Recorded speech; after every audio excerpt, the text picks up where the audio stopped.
As the 17-year-old Karl Rossman, who had been sent to America by his poor parents because a servant girl had seduced him and had a child by him, entered New York harbor in the already slowing ship, he saw the statue of the goddess of liberty, which he had been observing for some time, as though in a sudden blaze of sunlight.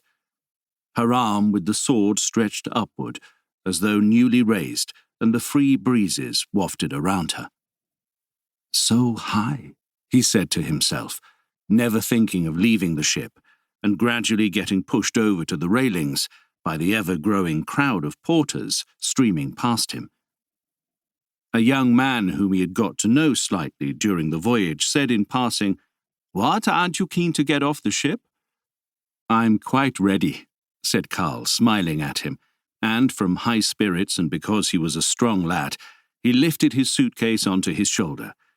But as he looked past his acquaintance, who, twirling his stick a little, was already moving away with the rest, he noticed that he had left his umbrella down below in the ship. He asked his acquaintance, who did not seem much gratified, to be kind enough to wait for a moment beside his suitcase, surveyed the location quickly so that he could find his way back, and hurried off. Below, to his disappointment, he found a passage that would have shortened his journey a good deal, closed for the first time, probably because all the passengers were disembarking, and had to make his way laboriously through innumerable small rooms, corridors constantly branching off, short flights of stairs always followed by others, an empty room with an abandoned desk, until, since he had been this way only once or twice and always in a large group, he really was completely lost. Being utterly perplexed, and since he encountered nobody else and only kept hearing the trampling of thousands of people's feet above his head and noticed, like a distant breath, the last throbbings of the engine which had already been switched off, he began, without reflecting, to hammer on a randomly chosen small door, at which he had paused amid his wanderings. "It's open," called someone inside, and Karl, breathing a heartfelt sigh of relief, opened the door. "Why are you hammering on the door like a madman?"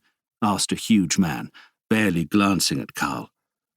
Through some shaft in the ceiling, a dim light, long since used up on the upper decks, penetrated the miserable cabin in which a bed, a cupboard, a chair, and the man were standing side by side, as though they had been packed away. "I've lost my way," said Karl. "I didn't notice it so much during the voyage, but it's a dreadfully large ship."